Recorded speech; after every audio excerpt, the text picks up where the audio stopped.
Dating for potential is a form of collective insanity that we have normalized in our society. So let's analyze it, make fun of it, and then get rid of it altogether in that order. Let's analyze it, have fun with it, and then be done with it, just like that. So, welcome, and let's get into another video. If you would like to know more, there's stuff in the description box, and you can find me on TikTok. I'm most active on there, and my Instagram.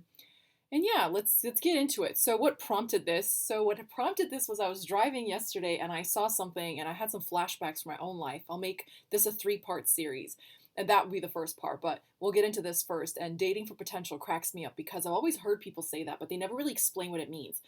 And they don't really give you a lot of visual explanations, so I'll give you a good mental picture so that you can avoid this for yourself going forward through life. Whatever you choose to do with your life is totally fine. But in the meantime, if you're looking for romance, be armed with good information. So here's the thing. Dating for potential doesn't make any sense because it implies that there is wiggle room to change or mold a person to your standard, but they might not have that same will. Though they might say that they will, they might not necessarily do so. Don't get me wrong, I'm not someone who believes that being in a relationship you're never supposed to change. This isn't true. You're supposed to change. That's life. You can't help it. You're going to change for better or for worse, but you will change. You will never not change. Okay, so oftentimes people say, I never change. I've always been angry. I've always stood up for myself in an angry way. It's like, yeah, you've changed. You've gotten worse over time. You haven't gotten better. But what people usually mean they don't want people to change them in relationships is that they don't want to grow, but that's not possible. When you're in relationship to anything, you're going to grow. In relationship to society, your phone company, your workplace, especially your lover, it's going to influence you. You're going to become slightly different with every interaction that you have and co-create that experience with. That is life. The difference is when we think about potential, it's that you might want someone to become something they have no desire to become, and they have no incentive. And this can be a dangerous thing.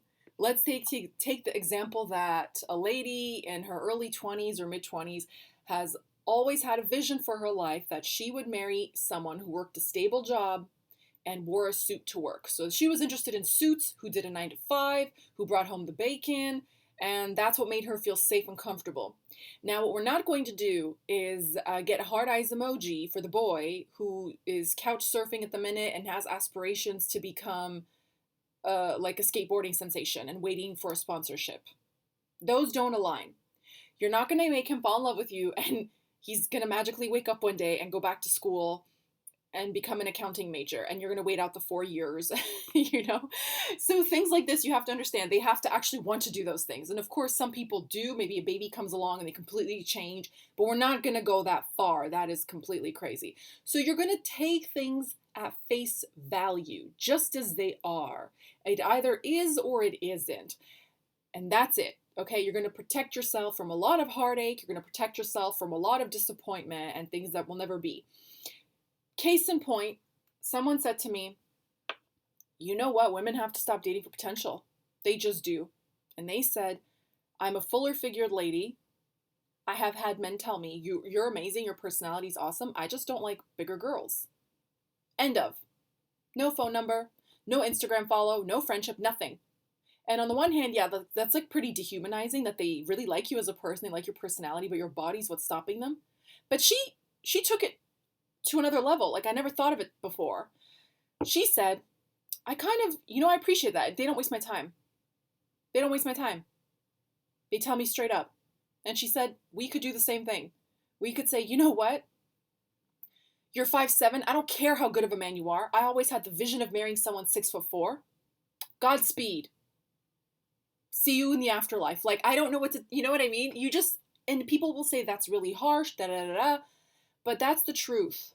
Because when you get burnt, it hurts twice as bad when someone is not up to your standard from the beginning. So men don't tend to weigh out these sort of options very deeply. Of course, there's always exceptions and there's always a smaller percentage that will. I'm speaking in generalities. Unfortunately, this is what we have to do. And I don't have time to preface everything. Unfortunately, with the internet, people have lost their sense of nuance. And I've noticed cultural differences, especially in the West. People are just not very nuanced a lot of the time. So I feel like, you know what, that's the truth. That would never happen. If you don't fit into a man's life, he would never consider you. Maybe he'll use you for a fun time, but you're not going to be a wife to this person. So don't make excuses. So here's what I'm talking about. If a woman is talking to a guy who, whatever, works a certain job, makes a certain amount of money, has a certain way of laughing, doesn't like to cook, she doesn't cook, so she wants someone who can cook. Whatever your standard is, it actually does not matter, doesn't matter at all.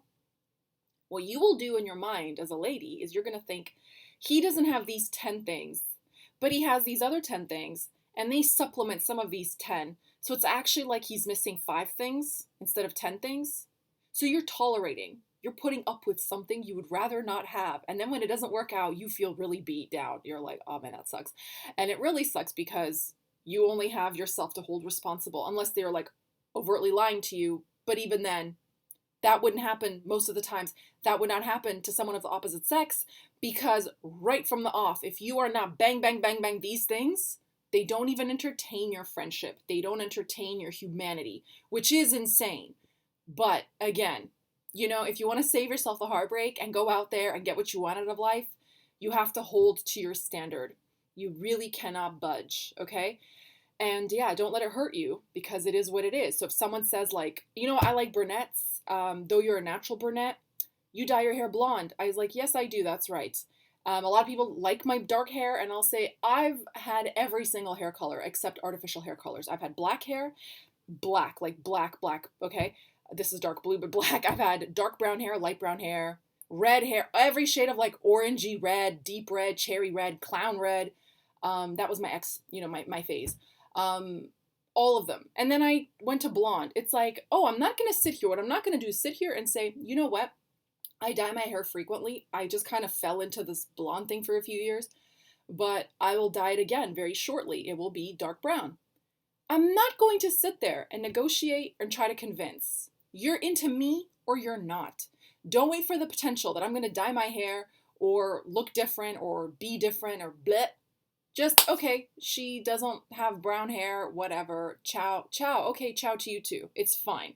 So that's all I came here to tell. I was sent to tell. Please listen. If you want to be happy in life, you cannot, trust me, my previous partner was not a reader. I'm a heavy reader. I'm a very, very heavy reader. And he was like, I think it's really cool that you read every night at the end of the day. Like, we should do that together. We should have like a book club. And I was like, oh my, I've been telling you this for months. And I just like gave up. So now it was like magically his idea, right? Because smart. And we went to the bookstore together. I picked a book. He picked a book that interested him. I was like, that's a great choice. Like, it's really impressive. Good stuff, right? This was the first week of September, okay, that this happened. The following year, in the last week of January, he was still on the second chapter, and he would carry it with him to work every day and say that he would try to read it on the train. But I guess he just like started off hot and then fell off and never got past the second chapter. And I was trying to be encouraging, because sometimes that happens as a reader. You're like, just put it down and get another book, No, nothing. He will never do that. He will never be that. So leave it alone. Leave it alone. Another person I knew said that their partner of like over a decade got into this health phase, and he was like, we're going to get ripped. We're going to get ripped. We're going to be so ripped. We're going to be so cut. We're going to be so lean. Meanwhile, she's had kids, right? And she was like, and she was really fit, but she just wasn't as fit as he wanted, like Instagram fit. And maybe this was before we knew that all that stuff was fake. She said, who's we? Who's we? Who's getting ripped? I'm not getting ripped. You can get ripped. He said, come on, we could do it like a couple. We should get fit. We should be like a gym couple. She said, I'll tell you what, I don't really care to cultivate my body. I'm like this too personally. It's a waste of time. I'm healthy. That's what matters. I care about cultivating my mind, basically. So she said, I like spiritual things. She's really into spirituality, like very, very much. And she said, how about this? For every month that I go to the gym with you, every month you're going to read one book. And for those who don't read a lot, 1 month for one book is not really very pressing. Okay, you could squeeze in a book a week, even with a full-time job. Okay, so I was like, okay. She said, read one book a month of my choosing to cultivate your mind and your soul and be more relationally literate, because if I'm cultivating my body, which is something you want, then you're going to do something I want. He said, great, let's go. She's okay, read the book and I'll go to the gym with you. Did they get past the first month? Pop quiz. Come on, kids. Pop quiz. Did they get past the first month? No, they did not. They didn't make it to the month. They didn't make it on the first day. Maybe he was given a book. He didn't open it. He didn't try. Okay? So stop it with this potential nonsense. You're wasting your life. You only live once. You're only young once.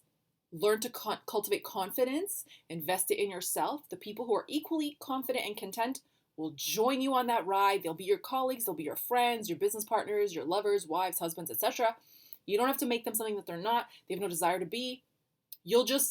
Life will just take care of it. You'll just be synced up to the right people.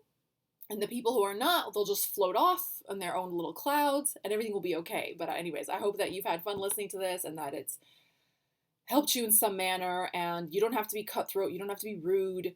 But you do have to be honest with yourself. You have to be very honest with yourself, okay? If you grew up with an unstable home environment where somebody had anger problems, I don't care how nice someone is. I don't care how good looking. I don't care how rich. I'm not interested. If they have a temper, there's no room for potential. You leave. That's it. Okay, thank you. Stay tuned for the next part. We'll be discussing vulnerability and lies around vulnerability. I wish you the best. You know where to find me. I still have offers on Etsy if you're interested. And until next time, bye, and I love you all.